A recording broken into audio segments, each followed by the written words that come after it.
I was thinking about love the other day, specifically how I view love now and what love means to me now versus, 5, 10, 15 years ago. And it always comes back to this one story. I was somewhere, like 18, 19, 20 years old, and I had realized that I don't think I said I love you to like anybody. I don't think I was saying I love you to my friends. I don't think I was saying I love you to my parents, my siblings, anybody. It was just this like epiphany I had. I'm like, do I say that? What does that mean to me? It was almost as if I was becoming conscious of it for the very first time. And then cognitive bias came into play, and I started hearing it everywhere. I started hearing it in TV shows, in music. All my friends were saying, "Hey, love you, bye," to their moms and their sisters. And I was like, what the hell? Have I not been saying this? Is there something wrong with me? So I started saying it, to people that I was comfortable with, not to anybody, my parents, my siblings, my friends, etc. And it was deeply uncomfortable at first, which is very poetic because I think that love is uncomfortable. Love is vulnerability. Love is honesty. And there's nothing quite worse than feeling like you're sharing too much and the person that you're sharing it with will not reciprocate those feelings. It's kind of awkward, it's a little bit funny. And from that moment on, it was like I became conscious of love. I became conscious of what people meant to me and were they worthy of my love. As I sit in front of you now, I feel like I understand love quite a bit.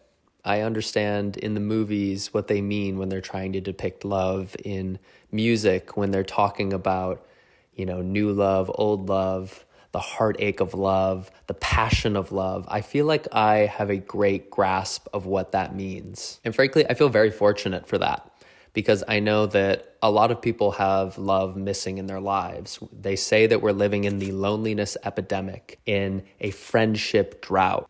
And I personally don't feel that at all. When I think of all the times that I say I love you, it's daily now. It's a part of almost like my routine. If I call up my dad, I end the call with I love you. If I meet my friends for dinner, I end with I love you. It is just simply a part of my being and my DNA.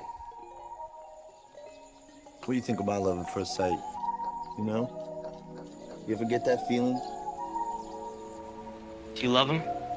I love you. I'm always gonna love you. Because I love you. I love you too. I love you. I love you. I'll always love you because we grew up together.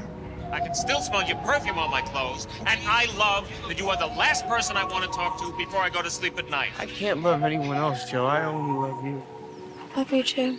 I knew it the minute I met you. I think it's the same with people.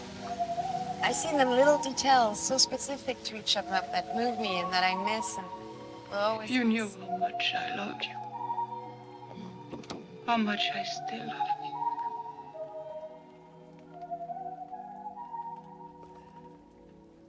Love is attention. It's attention to the details. It's attention to someone's habits, their wants, their needs, their emotions, how they say things, how they do things, how they personally navigate the world. Love comes into play when you are so infatuated with that person, whether it be romantic or platonic, that you know them and that you see them, all their little details. I know a joke that I can guarantee will make you laugh. I found a scented lotion that I guarantee you will love. Love is a phone call just to see how your afternoon is going. Love is me stocking my fridge with your favorite iced coffees and my pantry with your favorite snacks just because I know that you'll want them there. It's in your eyes, it's in your actions, it's the way you look at me, and it's what you do for me. It's funny, even when certain people don't say they love me, I know they do. It's them showing up for me. It's them paying attention to my details. It's them driving across town just to see me. It's everywhere. The older I get, the more that I realize love is both nerves and excitement. It's both fear and adventure. It's both happiness and sadness. Love is so complex. I fully get why people write songs about it and write movies about it, and it's like the tale as old as time. As a gay man and as a queer person, I find that love is also especially precious because I know that for the longest time, it wasn't able to be openly expressed. So I feel very fortunate that I'm able to do so now. It's not perfect.